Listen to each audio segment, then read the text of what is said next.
Before we begin, do you have a theory about this case or a story of your own? Leave a message on our socials. Our handles are all just Nightwatch Files without the space, or head over to nightwatchfiles.com to find them all in one place. Your insights might be featured in a future episode. I'm Harper Finley, and this is Nightwatch Files. Quick update. Next week marks our 20th episode and the end of Season 1 of Nightwatch Files. After that, we'll be taking a short 2-week break as we prepare new cases for Season 2, which premieres on August 2nd. If you're a Patreon subscriber, you'll get early ad-free access on August 1st. You can join for just $3 a month. Check the show notes for the link. Now, back to the episode. East Texas moves at its own pace. The towns are small, the roads are long. People settle in, live quiet lives, and tend to their business without drawing much attention. In one such town, comfortably out of the way, surrounded by pine trees and 2-lane highways, nothing much ever seemed to happen. The streets were clean, the churches full, neighbors waved, strangers stood out. It was the kind of place where reputation mattered, where routines went unbroken for years at a time. And if someone didn't show up to choir practice or the lunch counter at the usual hour, it wouldn't take long before someone noticed.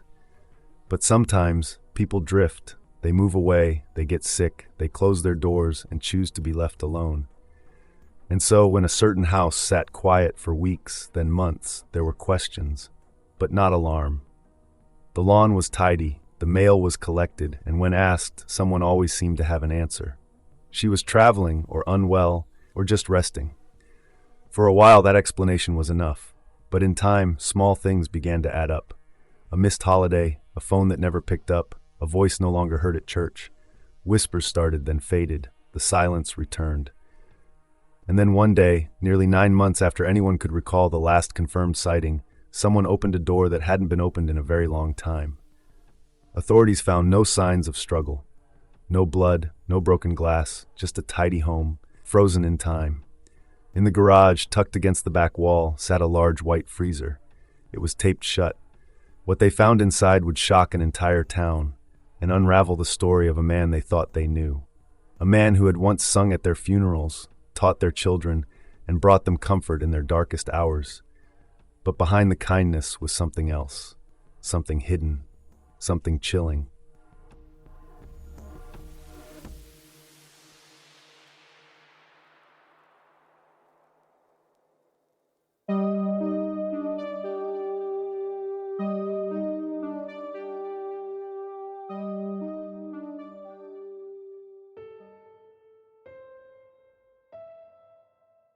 The town of Carthage sits in the piney woods of East Texas, just 20 miles west of the Louisiana border. With a population of roughly 6,500, it's the kind of place where people wave at each other on the street, churches fill on Sundays, and just about everyone knows your name.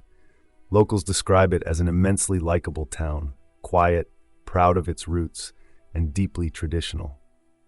In the 1940s and 50s, Carthage earned the title of gas capital of the United States, a legacy that left many residents with oil and gas wealth and a strong sense of independence.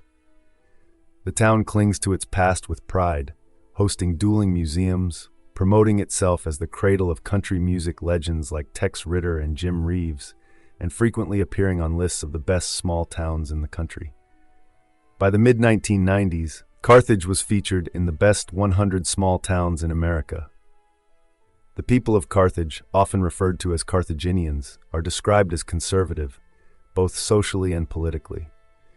They're the kind of neighbors who will step out of their vehicles during a traffic jam to help push a stalled car or check if someone needs directions. Violent crime was rare. Murders were almost unheard of in the more affluent parts of town, and local lore suggested that any trouble usually stayed on the wrong side of the tracks. The city's sense of order and moral clarity was so deeply ingrained that, when a local state senator was caught soliciting a prostitute in Austin, town leaders claimed he would have avoided the whole ordeal if he'd stayed home, because, as they put it, Carthage has no prostitutes.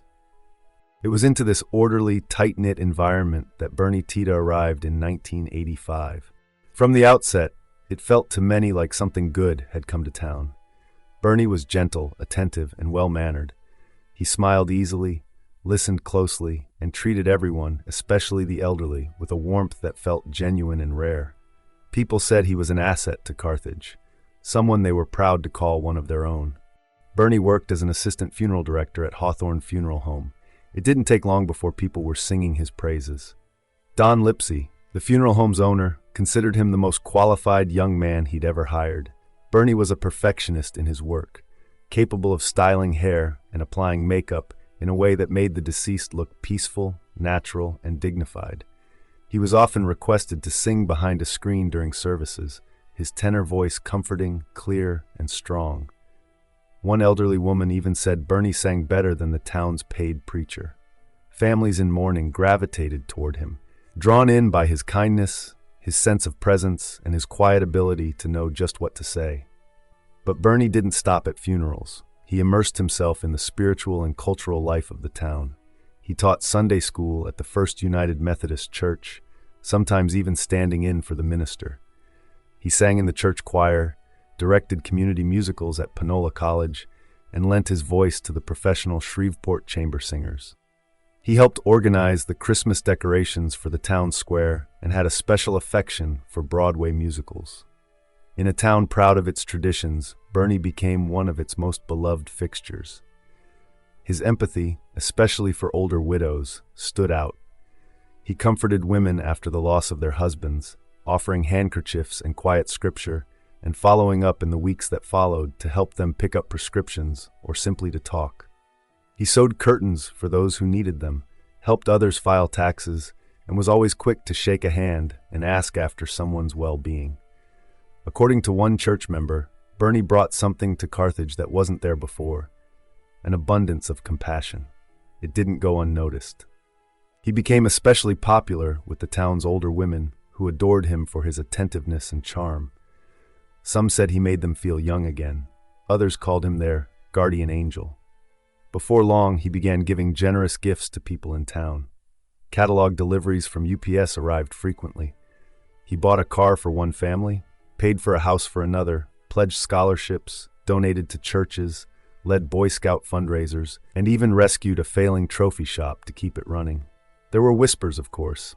Some men called Bernie a little light in the loafers, noting his high voice and theatrical flair, his lack of romantic interest in women, and his mannerisms.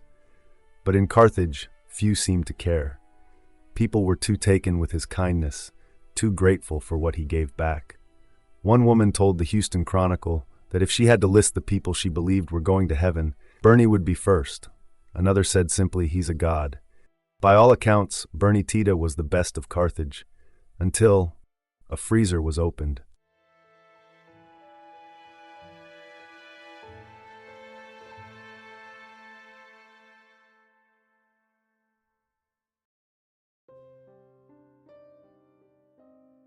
Marjorie Nugent was born into a world where money and appearance mattered.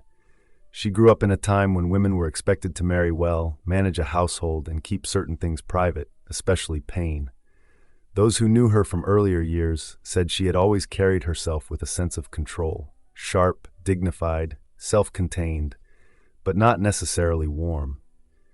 At 81 years old, she lived alone in a large gated home on the edge of town, surrounded by fields and pine trees. She had inherited a fortune from her late husband, R.L. Rod Nugent, a prominent banker and oilman. After his death, her estate was valued between $5 and $10 million, and her oil and gas royalties alone brought in several $100,000 each year. She was a widow of substantial means in a town where old money still carried weight. But unlike most of Carthage's affluent residents, Marjorie was not admired. Her name was spoken with a mix of fear and disdain. She was known for being cold, sharp-tongued, and, as many described her, simply mean. One local called her the richest and snootiest widow in Carthage. Others remembered her as critical and controlling, quick to lash out when someone disappointed her, even over small things. Her own sister admitted she was afraid of her. A cousin said she had blue periods when her remarks could be cruel, cutting deep into whoever happened to be standing nearby. She rarely left her property, was reluctant to spend money locally, and once argued with a vet over a $45 bill. To many in town, Marjorie was the town Grinch, humorless, ungenerous, and aloof. She was estranged from most of her family. Her relationship with her only son, Rod Jr., was strained and distant. She had severed ties with her sister over an argument about their mother's estate. Even her granddaughters were pushed away. Over time, she became an isolated figure, not just in her home, but in the fabric of the community. Quick break. Ads keep the show running, but if you want to skip them, the ad-free version's on Patreon for just $3 a month. Links in the show notes. And we're back. Thanks for sticking through that. Let's get back to it. Before she became the reclusive widow at the story's center, Marjorie Nugent cast a shadow much larger than the two-lane roads that cut through Carthage. Her nephew, Joe Rhodes, remembered a childhood shaped less by sugar and more by tension. He recounted a terrifying memory. Marjorie once chased him through the yard with garden shears, finally locking him in a room and refusing to let him out, until the maid intervened and let him call home. His mother later said she had thought of Marjorie as the devil on earth. This was no isolated incident. Family members described interactions marked by sharp criticism and icy resolve. Another sister said, "I was always afraid of her, even when she did ugly things." Such experiences help explain how fear, rather than affection, came to define many of Marjorie's relationships. She lived largely removed from the town's social fabric. While she held considerable wealth, she gave little to charity unless prompted. She didn't attend community events. When she did venture out, say, to a country store or the post office, her demeanor was cold, her manner brief. Conversations ended quickly. Few stuck around long enough to learn anything personal. The accounts varied, but the effect was consistent. Marjorie was respected, but not loved. Her estate was well managed, her name well known, but she was not the kind of person anyone rushed to visit or thought they could trust. In small-town Texas, that kind of distance carried meaning. People in town would sometimes see her at the grocery store or driving through the square, but few claimed to know her. Most said they wouldn't dare knock on her door. Some whispered about her temper. Others described a woman who had once been part of the community, but had, over time, walled herself off completely. One person remarked that if she held her nose any higher, she might drown in a rainstorm. Whether this isolation was self-imposed or shaped by life experiences, no one could say for certain. What was clear was that by the time she reached her 80s, Marjorie Nugent had pushed most people away or kept them far enough out that they stopped trying. Bernie Tita met Marjorie Nugent in March of 1990 at her husband's funeral. He had embalmed the body himself and oversaw the service at Hawthorne Funeral Home. He noticed her sitting alone in the front pew, rigid and expressionless. When she shivered, he offered her his coat. Later, he checked in on her, as he often did with widows, dropping by to see if they needed groceries, prescriptions, or someone to talk to. It was something he did frequently, part of his quiet mission to bring comfort to those who were grieving. In the weeks that followed, Marjorie and Bernie began spending more time together. At first, it was a simple gesture of kindness, Bernie calling in to make sure she was all right, inviting her to community events. But soon, they became inseparable. He was decades younger than her, soft-spoken, warm, and thoughtful. She was blunt, guarded, and accustomed to solitude. It was a pairing that confused many in Carthage. Despite her reputation, Marjorie softened, at least with Bernie. She gave him gifts, including her late husband's $12,000 Rolex. By 1991, she had authorized him to sign checks on her behalf. When a stockbroker questioned her decision, she exploded with anger, threatening to move her accounts. Bernie, it seemed, was now in charge of her money and her life. He spent his days off at her house and eventually began traveling with her. They were seen around town holding hands, though Bernie explained it away by saying she was unsteady on her feet. At one point, they shared a cruise cabin. In late 1993, Marjorie hired him full-time as her business manager and travel companion. The pay was generous, much more than what he earned at the funeral home. The arrangement allowed Bernie to indulge in his love of giving. Gifts for friends, donations to local causes, and elaborate catalog orders that arrived by the boxload. Together they traveled widely: the pyramids of Egypt, the cathedrals of Russia, Broadway shows in New York. Marjorie flew the Concorde. They crossed the Atlantic on the Queen Mary. Bernie laid out her medication, made her coffee, trimmed her toenails. He was, in effect, her butler, companion, assistant, and nurse. But the relationship, by many accounts, grew darker. Marjorie became increasingly possessive. If Bernie wasn't at her house by 11:45 for lunch, she would page him repeatedly until he arrived. If he was delayed or distracted, she would berate him. Friends noted that he seemed afraid of disappointing her, once describing her as someone who would give me living hell if he wasn't exactly where he was supposed to be. In 1991, Marjorie made a decision that shocked her remaining family. She disinherited her son Rod Jr. and rewrote her will, leaving everything to Bernie. Her $10 million estate, her home, her investments, all of it. Bernie claimed she simply didn't feel appreciated by her family. He said she trusted him. Bernie soon took her seat on the board of the First National Bank. By 1994, relatives noticed that the framed photos of Rod Nugent had been replaced with pictures of Bernie. When her granddaughters came to visit, she insisted she didn't recognize them and told them to leave. By this point, Bernie was quietly using Marjorie's money to help others in town.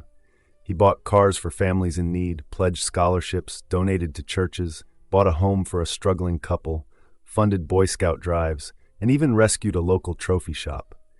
People called him a Robin Hood, a man who used the wealth of a difficult old woman to bring joy to others. Some saw it as generous, others saw it as strange. The townspeople, who adored Bernie and barely tolerated Marjorie, viewed their relationship through the same lens they viewed everything Bernie did, with warmth and admiration. His closeness to her was puzzling, but most chalked it up to Bernie simply being Bernie, compassionate, selfless, and kind. Only a few wondered what exactly was going on behind the closed doors of Marjorie Nugent's house.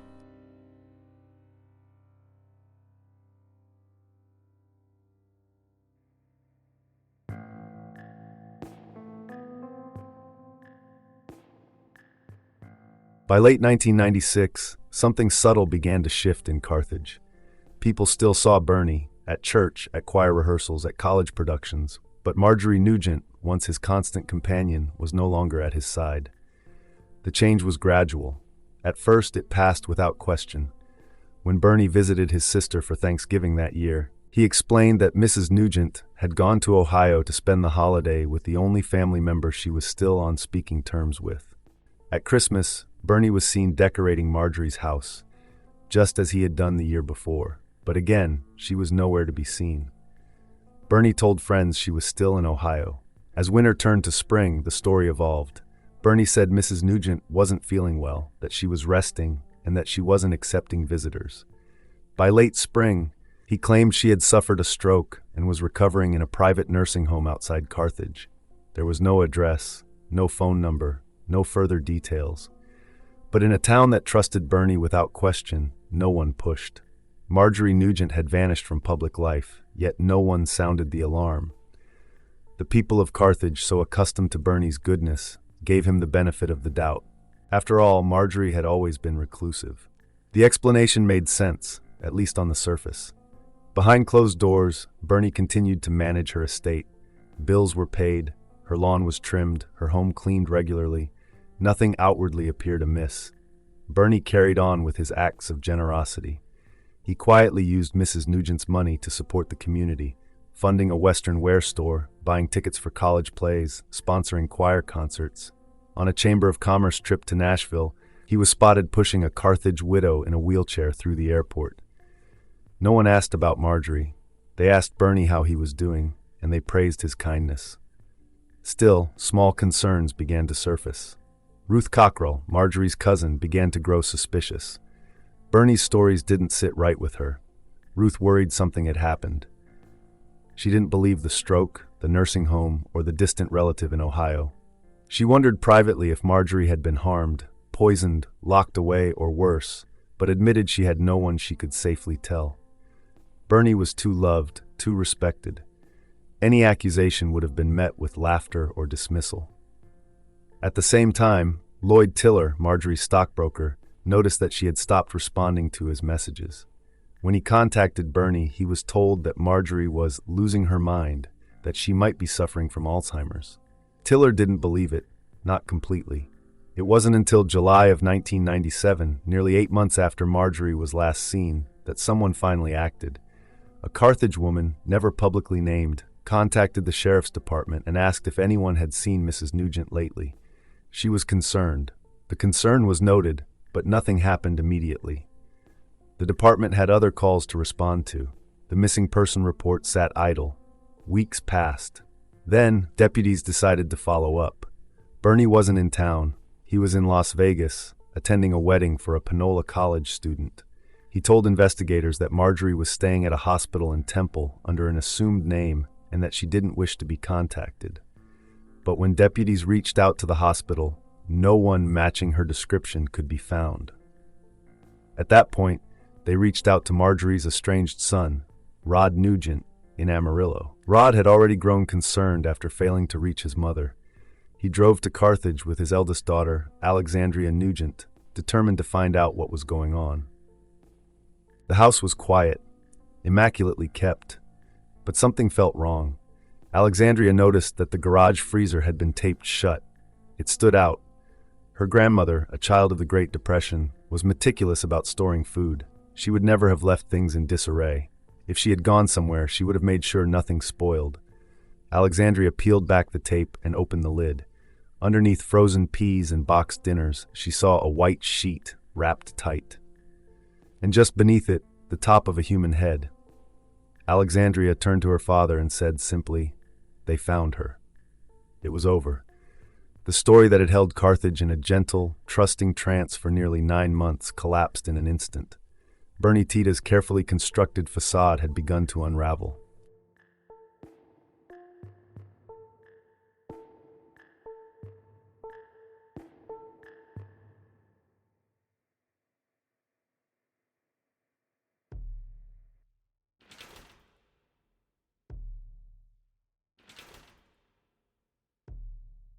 When sheriff's deputies arrived at Marjorie Nugent's home in August 1997, what they found inside the garage would upend everything Carthage thought it knew.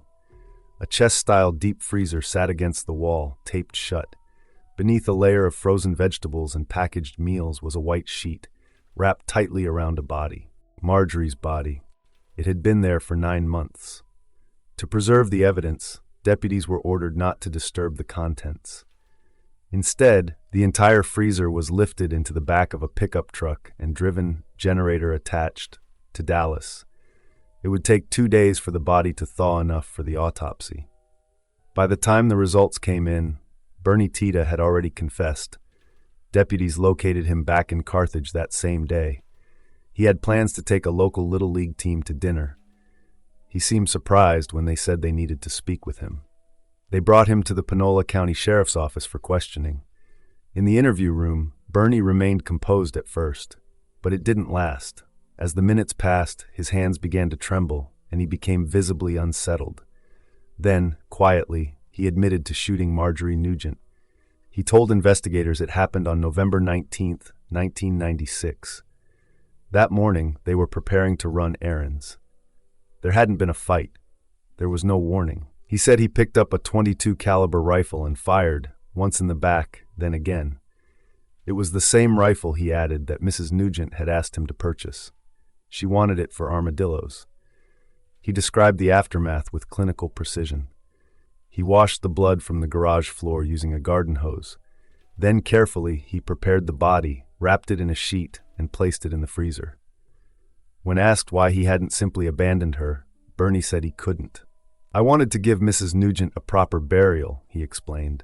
"Everyone needs a proper burial." But the burial never happened.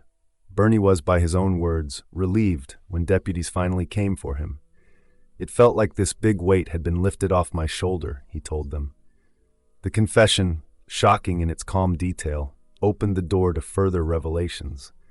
Bernie admitted to continuing to manage Marjorie's finances after her death. He cashed checks, forged her signature, and continued making wire transfers from her accounts. He hosted gatherings in her home, flew to New York and Paris, bought crystal and antique furniture, and spent thousands on catalog gifts for his friends. He told his sister he used the money to make others happy, to bring joy where there had been grief. Investigators determined that Bernie had spent approximately $3.8 million of Marjorie's fortune, some while she was alive, much of it after she was dead. He claimed he had no real plan, that he hadn't intended to kill her and hadn't thought about what came next, that she had simply become too hateful, too possessive. He said she controlled every hour of his day, called him incessantly, lashed out without warning. When asked why he did it, he looked at the officer and replied as if the answer was self-evident. She was very hateful and very possessive.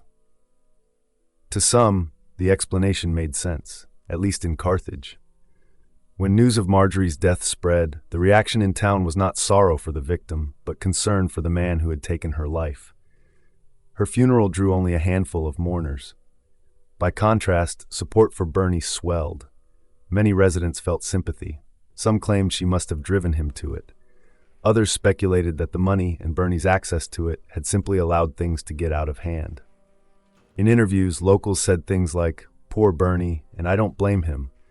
They described her as bitter, spiteful, and cruel, and Bernie as sweet, gentle, and kind.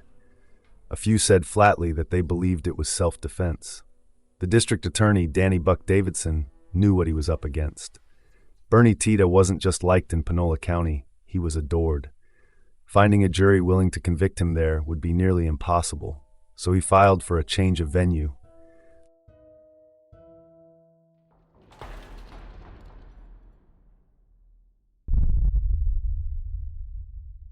Quick break. Ads keep the show running, but if you want to skip them, the ad-free version's on Patreon for just $3 a month. Links in the show notes. And we're back. Thanks for sticking through that. Let's get back to it.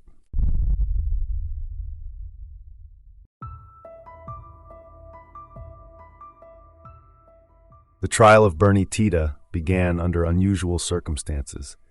In Carthage, it had become clear that a fair jury could not be seated. The man charged with murder had spent years caring for the town's elderly, singing at their funerals, teaching their children, directing their plays, and delivering food to their doors. He was admired, loved. The courtroom had to be moved 2 counties away, to San Augustine, just to find 12 people who didn't know him personally. The prosecution laid out a case built on premeditation and greed. They argued that Bernie Tita was not a gentle caregiver, but a practiced manipulator who had embedded himself into the life of a lonely, wealthy woman for one reason: money. To the Nugent family, Bernie had run what they called a sweetheart scam. They said Marjorie believed Bernie was in love with her, and that he let her believe it. That he had seen an opening in the weeks after her husband's death and exploited it. Assistant Attorney General Lisa Tanner described how Bernie, struggling with credit card debt and unpaid taxes, had quietly siphoned away nearly $4 million. He had forged Marjorie's signature, fabricated financial documents, and created fake brokerage statements to cover the withdrawals. All of it, they said, was theft. Quiet, persistent theft. The kind Marjorie never saw coming. Then, just before a scheduled meeting with the new trustee of her family trust, someone who might have uncovered the missing funds, Marjorie Nugent disappeared. The prosecution pointed to that date as no coincidence.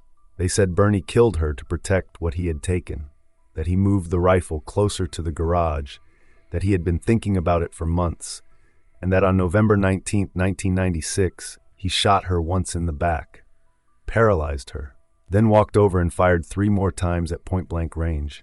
They called it cold-blooded, calculated, and they said Bernie Tita had kept smiling through it all.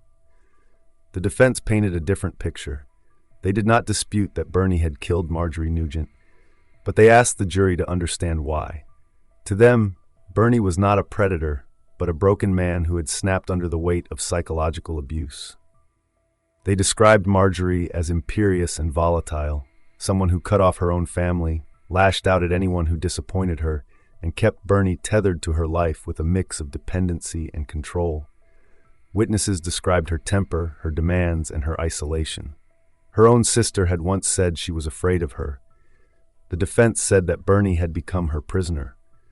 that Marjorie was possessive and hateful, and that Bernie, who had known loneliness and abandonment since childhood, felt unable to escape. On the day of the murder, he had told her he couldn't go on, that he couldn't be her friend anymore. She had refused to let him leave, locked the gates, threatened him. And in a dissociative episode, triggered by years of emotional manipulation, he pulled the trigger. A forensic psychiatrist supported the argument, testifying that Bernie had experienced a break, a dissociative moment born of deep psychological distress. It wasn't planned, they said. It wasn't a scheme, it was a collapse. In court, Bernie's soft-spoken demeanor held. He wept. He thanked the people who had supported him. He admitted what he'd done. But he denied ever intending to kill her. Public opinion remained divided. To some, Bernie was a con man, someone who saw an opportunity and took it, then silenced the only person who could stop him. To others, he was a tragic figure, gentle, generous, pushed beyond the brink by a woman whose cruelty was too much to bear.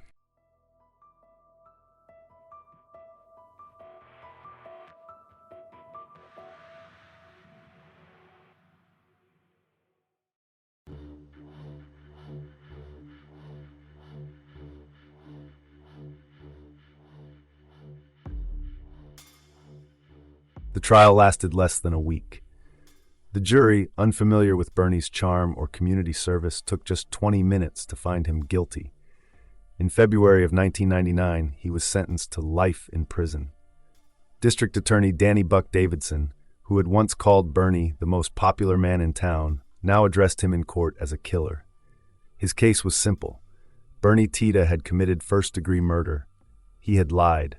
He had stolen. And when he thought it might all come crashing down, he eliminated the one person who could stop him. To the jury, Davidson said the motive was greed and betrayal, that Bernie, in quiet and calculated moves, had taken everything from a woman who trusted him, her money, her name, her autonomy, and eventually her life. 9 years after he first met Marjorie Nugent, Bernie told reporters he felt pretty good about the outcome. "I deserve time," he said. "I've done a particularly horrible thing, the worst thing in my life." For most, the story ended there, but it didn't stay buried. It's October 2010. Inside the McConnell unit, a sprawling prison facility near Beeville, Texas, two visitors sit across from a man in his early 50s. It's Bernie. He wears a pale blue jumpsuit and prison-issued boots. His voice is soft, almost gentle. His hands are folded loosely on the table. Across from him sit actor Jack Black and director Richard Linklater. They're here doing something few filmmakers ever get the chance to do, preparing a role based not on an interpretation or a memory, but a living subject. Black watches closely as Tita speaks, noting his speech patterns, the slight Texas drawl softened by formality. At one point, Black asks a question, something that's been weighing on him throughout the pre-production process. "Why didn't you just walk away?" Bernie doesn't hesitate. "Because I was all she had," he says. "I was her only friend." In a vacuum, it's a line from a film script. But here in a real prison interview room, it hangs in the air like a quiet confession. There's something unsettling about how ordinary he seems, how kind. And yet this is a man who stored the body of an 81-year-old widow in a freezer and went on living off her fortune for 9 months before being caught. Linklater would later describe this moment as the axis around which the entire film turns. The question isn't whether Bernie Tita killed Marjorie Nugent. He confessed. The real question, the one the film would grapple with, is how and why a man like Bernie came to do what he did and what it meant for a town like Carthage. Richard Linklater had read the same stories everyone else had. The case was strange enough to catch attention even among the usual flow of Texas crime coverage. But it wasn't until reading Skip Hollandsworth's article in Texas Monthly, the very same article that informs most of this episode, that Linklater began to feel the tug of something deeper. There was a cinematic quality to the contradictions. A small East Texas town, a popular mortician, an abrasive heiress, a freezer, a confession, and a trial that never quite settled anything. But Linklater wasn't interested in dramatizing a murder. He was more interested in tone, in the way people talked about Bernie, in how townsfolk seemed to describe the killer in warmer terms than the victim. in the strange cognitive dissonance that arose when kindness and violence occupied the same space. He reached out to Hollingsworth, and the two began shaping the story. Not as a conventional crime thriller, but as something closer to satire, blunt, observational, and laced with documentary realism. Casting Jack Black as Bernie was an early decision. Black wasn't the obvious choice for a quiet, church-going assistant funeral director, but Linklater knew him well. He'd worked with him before, and more importantly, he trusted him to play it straight, to hold back when needed, and let the performance rest in nuance. Shirley MacLaine agreed to portray Marjorie after hearing that the role required flashes of charm amid irascibility. "That'll be me after I'm gone," she joked. To play District Attorney Danny Buck Davidson, they cast Matthew McConaughey, a real-life East Texan who understood the cadence of small-town politics and courtroom showmanship. McConaughey gained weight, inserted dental plumpers, and chose wire-rimmed glasses to mirror Davidson's everyday appearance. But the film's real secret weapon wasn't its cast, it was its style.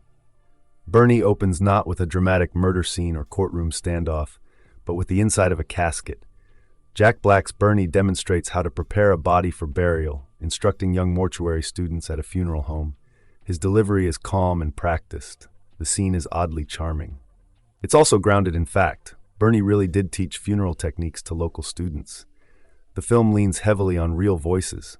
Townspeople appear on camera as themselves, offering commentary between scenes. Some sing Bernie's praises, others speculate about motives or recount old gossip. The format moves freely between documentary and fiction, and that was intentional. Linklater wanted the viewer to feel the tension that lived in Carthage, between what people knew Bernie had done and how they still felt about him. One woman, on camera, admits that she doesn't believe Bernie should be in prison. Another says, he only shot her 4 times, not 5. It's a moment played almost for laughs, but it cuts to something deeper. In Carthage, the boundaries between justice, personality, and community had long since merged. Shooting unfolded across Bastrop, Smithville, Georgetown, Lockhart, and Carthage in 22 days. Linklater mixed seasoned character actors with local residents, handing many a scripted outline, then letting them reshape lines into natural Panola County vernacular. "Honey, there are folks in this town who would have shot her for $5, one woman quips on screen, lifted straight from real conversation. The semi-documentary structure emerged in the edit. Scenes glide between narrative and talking head interviews, allowing town gossip to steer the plot whenever either principal, Marjorie dead, Bernie incarcerated, cannot speak. Linklater later described those interviews as social lubricant, the way small communities metabolize shock. Linklater knew that making a film this way would bring criticism. Some might accuse it of softening the crime, others might see it as entertainment disguised as empathy. But what Linklater understood was that people already had softened the crime long before the cameras arrived. His film didn't create that ambiguity. It documented it. Quick break. Ads keep the show running, but if you want to skip them, the ad-free version's on Patreon for just $3 a month. Links in the show notes. And we're back. Thanks for sticking through that. Let's get back to it. At the Austin premiere of Bernie in 2012, Richard Linklater stood in the lobby shaking hands, answering questions, and thanking those who had helped make the project possible. The mood was celebratory, but then someone approached him with a very different purpose. Jodie Cole was a criminal defense attorney. She'd read about the case before, she'd seen the film, and now she was curious, not about the film's accuracy, but about the legal record behind it. She asked Linklater if he had trial transcripts, motions, evidence files, anything he could share. He did. He handed them over the next day. Cole wasn't looking for a way to exonerate Bernie Tita. She accepted that he'd killed Marjorie Nugent. But what caught her attention was the absence of certain facts, particularly regarding Bernie's mental state and history of trauma. She began digging. What she uncovered would reframe the entire case. When Bernie's original trial took place in 1999, the defense never raised the issue of prior abuse. There had been no psychological evaluations pointing to dissociation, no expert testimony on long-term trauma. But Jody Cole found evidence that Bernie had been molested as a teenager by an older male relative. The abuse, she learned, was not fleeting or isolated. It had left deep psychological scars, scars that shaped how Bernie related to others, especially older authority figures. Forensic psychiatrist Richard Pesikoff examined the case and argued that the years of sexual trauma, combined with Marjorie's alleged psychological abuse, had caused Bernie to dissociate. That when he pulled the trigger, he wasn't fully present. Bernie himself said, "I wasn't part of the shooting. I felt like I wasn't even there." This wasn't an excuse. It didn't reverse the fact of the crime. But it did raise questions about Bernie's capacity and state of mind at the time of the killing. Questions that, had they been raised at trial, might have changed the outcome. Jody Cole took her findings to the one person who had the power to act, Danny Buck Davidson. Davidson had tried the original case. He had painted Bernie as a manipulator and won. But when he reviewed the new material, including evaluations by Dr. Edward Griepin, he made a surprising decision. He didn't double down.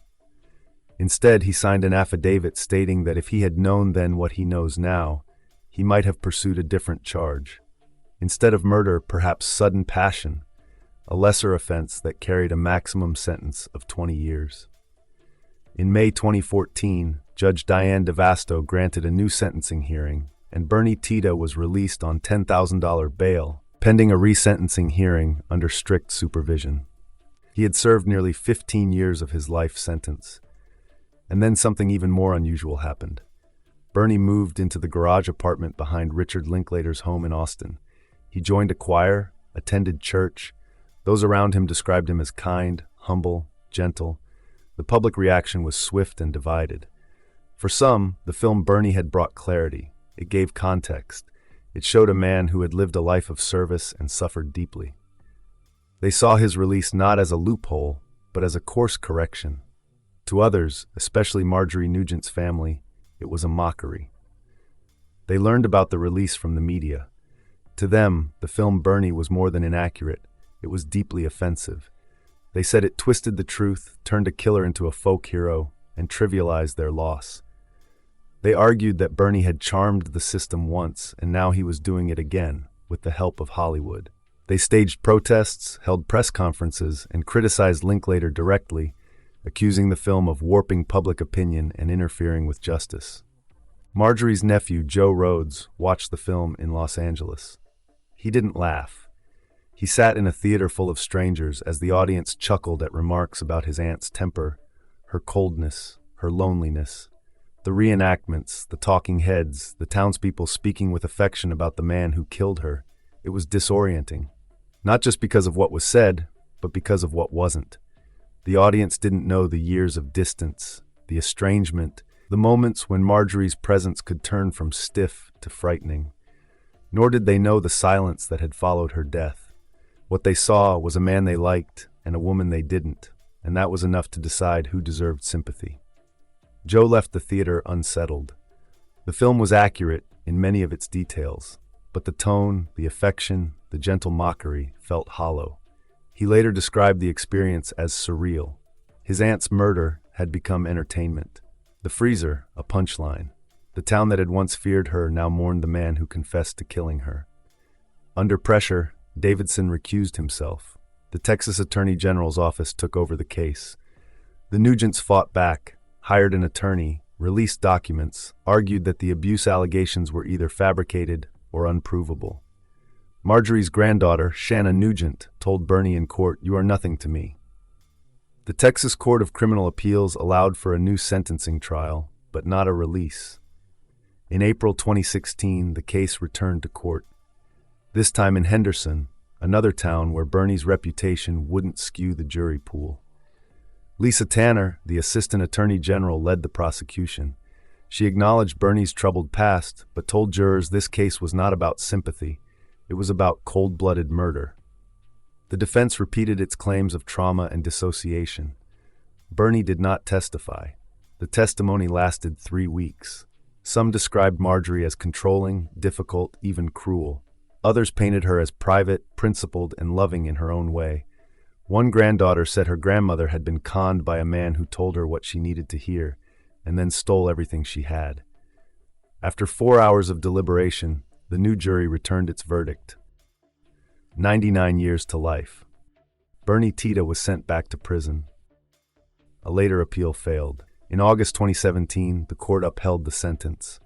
A previous theft charge was dismissed, but it didn't change the outcome. As of now, Bernie Tita remains incarcerated at the Estelle unit in Huntsville, Texas. His earliest possible parole date is August 3, 2029, the day after his 71st birthday. The town of Carthage has never quite agreed on what happened. To some, Bernie was a fraud. To others, a man who broke under pressure. And to a few still, someone they'd trust to sing at their funeral. Richard Linklater didn't write another article after that, or shoot a sequel, but he has spoken about what the case taught him.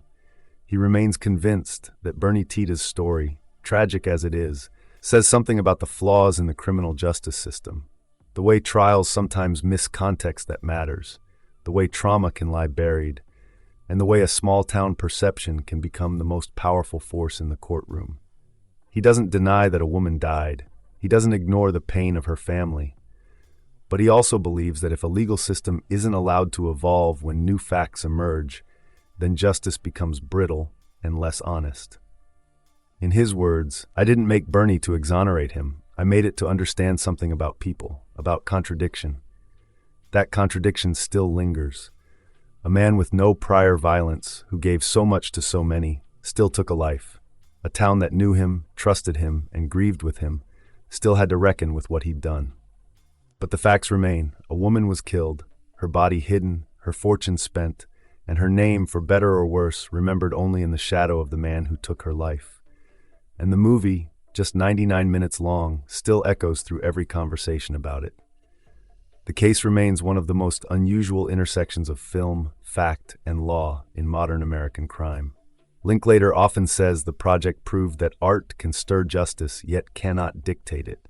The courtroom must finally weigh harm above charm. Jack Black credits the role with changing public opinion about his range, while McConaughey notes that the experience clarified his own feelings about small-town gossip and moral gray zones. For Carthage residents, the picture locked their voices onto celluloid, ensuring that long after memories fade, their drawls and opinions will continue to frame the strange saga of a mortician and the widow who lost her life.